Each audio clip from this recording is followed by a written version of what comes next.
Welcome to another episode of Business Monday. It is the day that we talk about business, mindset, and helping you to solve situations that you may have at work, in your career, or running your own business. Today, we're going to talk about a very interesting subject, something that you may find it very hard to express. You may be suffering from it, but you've been hiding it from everyone else. What are we talking about? Resolving difficult conversation. I know a lot of us have come into a space that where we will call names to our boss back, talk behind other people's back, and swearing and doing all those sort of things. We do that behind a computer. We do that behind of the person that who's involved. Why is that? Is it because that we're too afraid or we don't have the skill to solve that difficult conversation? So today I have a specialist here. Tammy, thank you so much for coming on to our show today. Oh, thank you for having me. It's a pleasure to be here. Please, Tammy, tell us about who you are and what you do. Well, I'm a leadership coach in communication skills, and for the last 20 years or more, I've been working in some of the most challenging and even hostile work environments like Afghanistan, nursing, and post-secondary education. And what I've learned through all of those is there are things that help you be more graceful, a little bit less stressed, calm under pressure. So I kind of know a few things about how to stay calm under pressure so leaders can be effective in those situations. Oh, that is so true because it is about what buttons do they push us, isn't it? We keep trying to expand our limitation of what we can take. We expand our forgiveness and patience, but it is so hard sometimes to do it with grace as well and not being in a defensive attacking mode. So, where did you learn how to resolve issues in like doing it in gracefully? Yeah, it definitely wasn't growing up. Because I imagine, like many people who are listening today or watching, if they think back on their childhood, their high school years, maybe even some of their early work years, they're likely using some tools that were not necessarily strategically taught, but that they've just absorbed, right? So I grew up, my dad was an alcoholic, and when he drank, he became verbally abusive. So that meant my mom would take the kids and go and hide. And I would be there in between there, and I'd be telling him, sit down, shut up, you're being drunk, while she's hiding. So I saw a few different things. One is you drink your problems away. Another one is you hide from conflict. And then there's me. I'm being very assertive or even aggressive with my dad. Mm. And those things did not help me when I got to the workplace. And so I had to relearn things. And it isn't really until the last 10 or so years that I realized my first moment of grace or first toe dipping into the water of grace was in my 20s. And I learned, so what had happened is the owner of the company, who is a physician, he's also my direct boss, yelled at me in front of a bunch of patients in the waiting room. It's a medical facility. And in that moment, I still only had those tools growing up. Do I drink my problems away? Do I become very assertive and attack him, or do I hide and run from it? Those didn't really serve me because I chose to run from it. And I went home and I thought, oh my gosh, if I don't go back to work, I'm out of a job. And if I go back to work and I say nothing, I'm out of a job. I don't want to be in this place. So I had to figure out something new. Mm. What I did in those moments didn't really have an impact on me until after my second bullying experience. That's when I started to look back at just Mm. what was I doing when I was successful. So it's kind Mm. of been revealed to me through other experiences. Mm, I hear you a lot because there is a lot of like harassment, like not sexually, but like of course that could be some of the case too. But even just harassment from our boss, from our colleagues, like a lot of disagreement. Even sometimes that they play groups and had something to have group bully, peer pressure, all of those. What are your some of the triggers that we should look out for that if to realize that we are in that situation and not just brush it off and cry at night in our own room. Triggers that we might be being bullied. Mm, It's a really good question. I think we've been socially conditioned mm, to minimize it and to say mm, things like they're having a bad day or they were promoted without training, or Mm, they're so young they don't know. Like we will come up with reasons to excuse their behavior so that we don't have to mm, deal with it. mm, And I think just being aware that we're using excuses maybe, and it may mm, be true that what you're saying is they are new, they are young, they don't know any better, they're not trained. Could be all true, but if you don't validate that and you mm. just keep that in your head as a reason as to why not to say something and to just ignore it, that's probably the first flag or trigger, as you say, that you might be dealing with something more challenging. That is such a good point because yes, we are conditioned and we be trained to actually have more acceptance, more forgiveness, and things like that.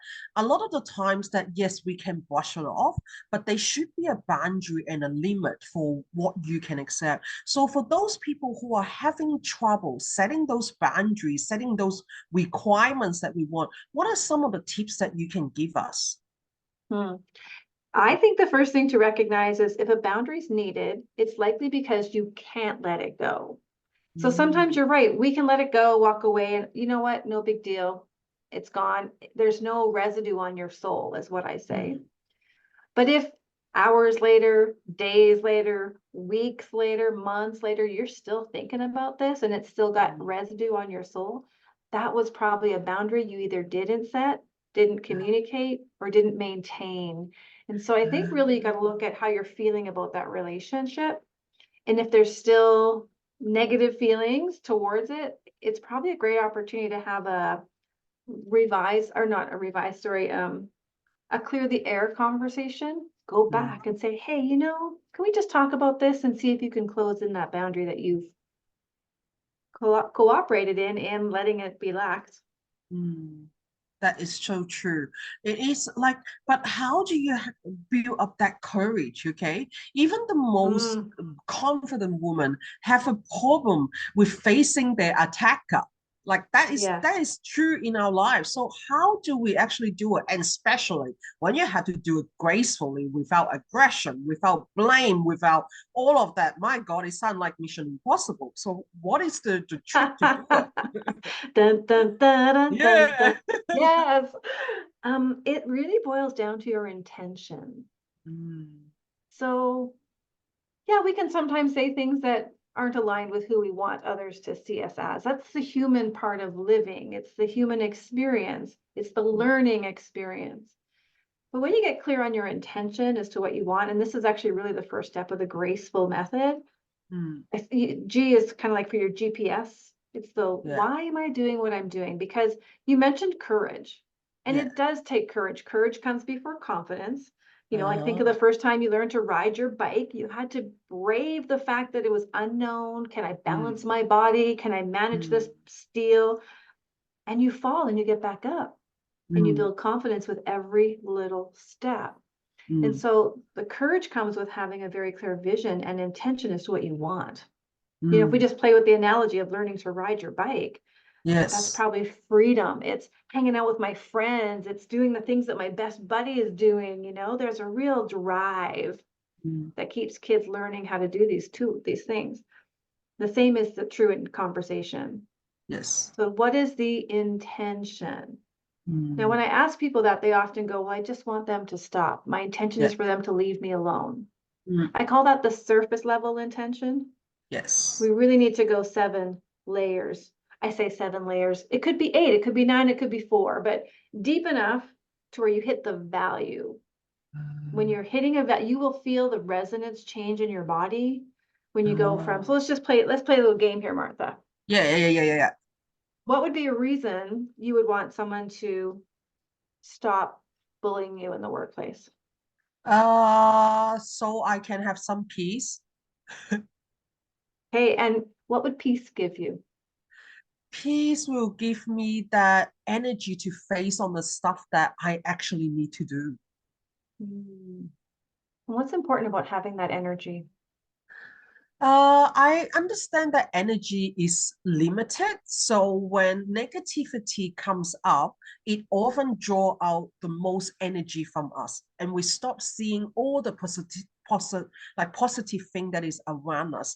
So it's like that we focus on 10% instead of 90% of what we can do. Mm, So I wanted to be able to have peace so I can bring myself to the neutral ground, that I can refocus my 90% of energy into things that I can do and be benefit to me.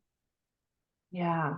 See how that just got so much bigger and richer in Mm, conversation. We started with peace, but we were able to yes. get, even just with a few layers down, a little bit more about what does that really mean for me and why is that important? Yeah, that And is so so true. from that spot, you're like, okay, well, really what I want to do is to be able to focus on the 90% and Yes. not this 10% over here. So when we get clear on what our true intention is, and we could go deeper still, because there's Yes. probably still something under that.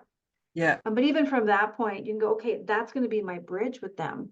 Yeah, I Mm, want peace. We all want peace, but more practically, mm, if I can get this relationship on track, then I can focus over here. And I think that's a shared value that they would have, is that I'm focusing on this thing over here, that we're yeah. working towards something. That Mm. then becomes the intention that creates the next steps. Yeah, that is so true because like conflicts does happen. I find that conflicts come from two completely different people. Either will be you and your kids, even that they do come from you, or you and your partner. Yes, you guys have a commitment together. Like even those one that who is closest to you will have a different perception and belief. And your next door neighbor and those work colleagues, they're completely different species to you. Yeah. So it is so hard to that for us to keep thinking, if I could only change this, then they may do that. I feel like that's wishful thinking.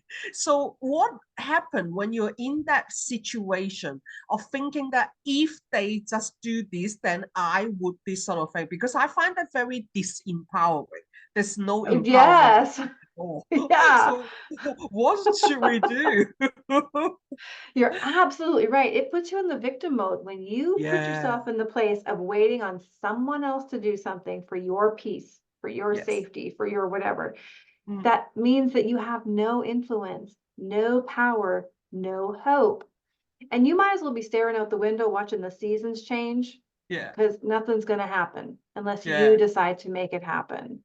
Yes. So when it comes to those situations, the very fastest way to get back into power is to be in choice. Mm. And I love. so I'm gonna choose to stay. Maybe it's the neighbor. I don't want to move. I'm gonna choose to stay in this house. Like, recognize the choices you make Yes. and find your power there, rather than go, oh my God, I can't believe they're my neighbors. Well, you could move, but you're choosing to stay. So own the power of your choice, Yes. and then get into your intention as to, how do I want my neighbor to be in relationship with me? I Mm. get to put a boundary in there. I get Yeah. to say how I show up.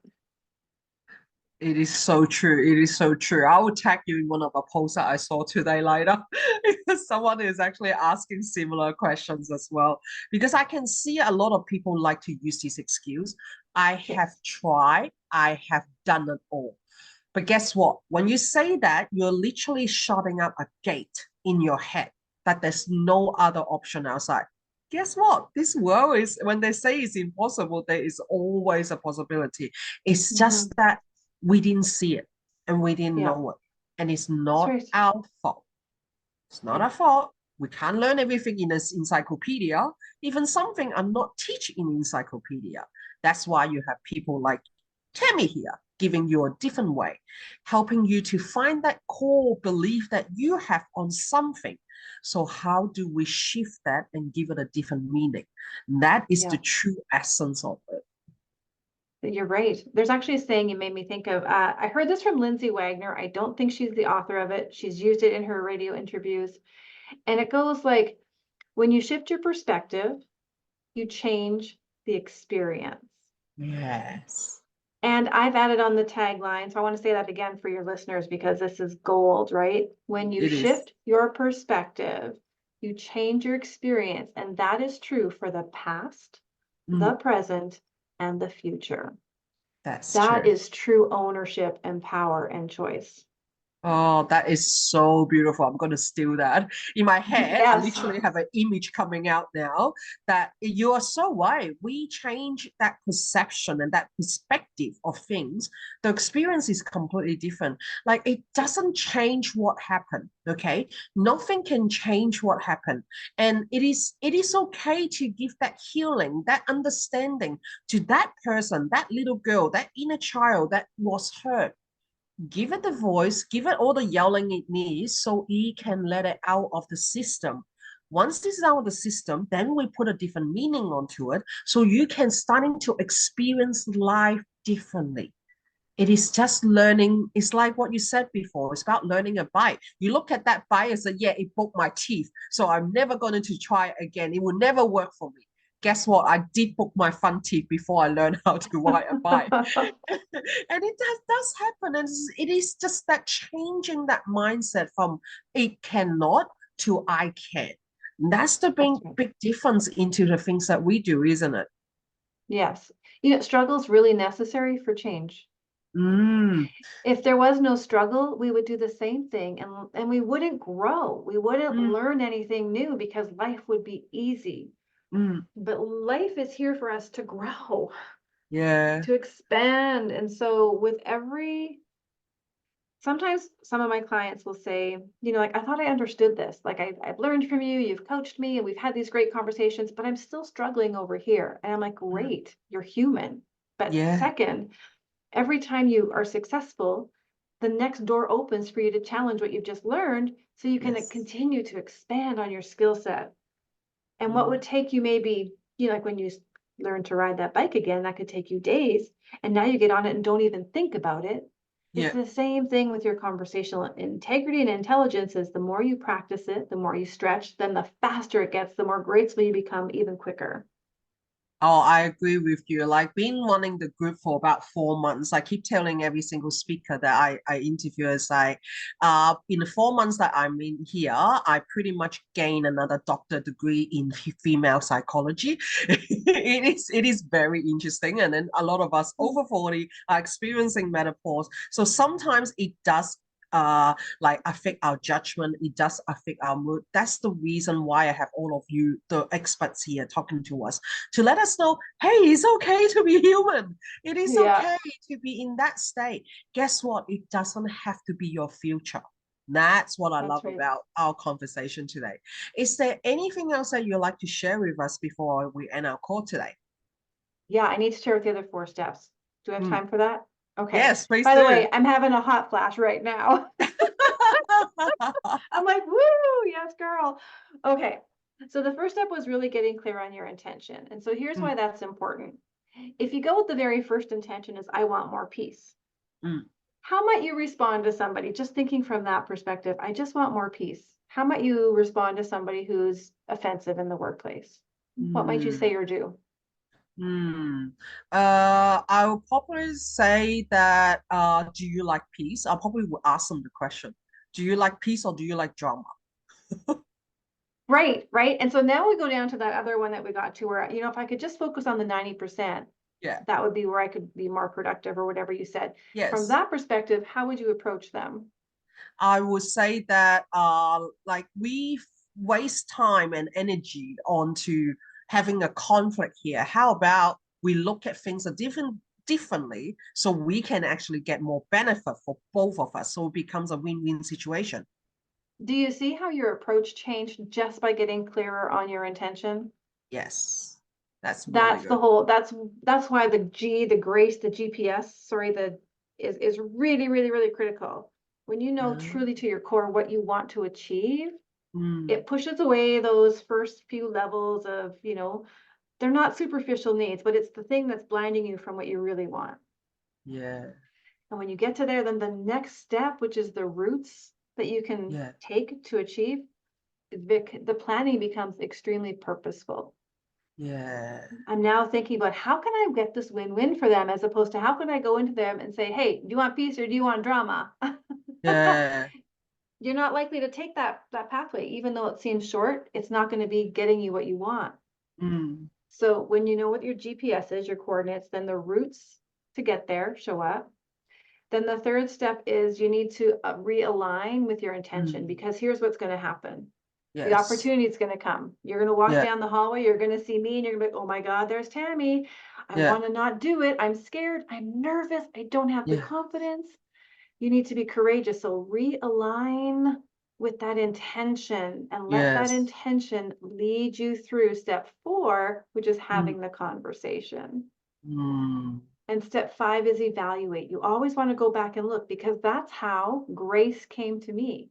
When I was Oh. sitting in my in my house, second time being bullied, I was like again saying, I'm going to have to quit this job. My husband's like, have you ever wondered if maybe there's something you're doing that you need to look at? And that was hard to hear, but I had Yes. already been thinking about it, to be honest, because I'm like, Mm. Jesus, why me? Why again? Right? Yes.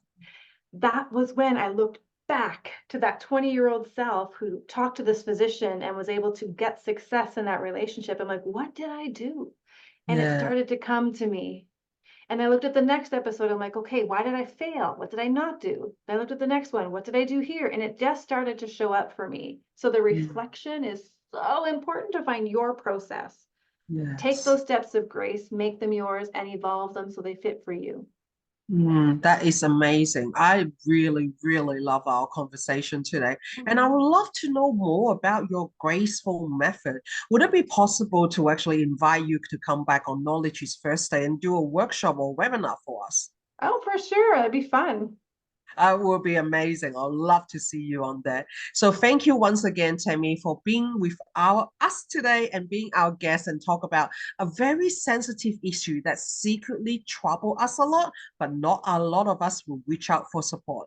So thank you once again for sharing that with us and giving us the approval, that allowance that we can talk about difficult situation. So once again, thank you for our audience and our listeners to join us today on our Business Monday. I look forward to see you on the next episode.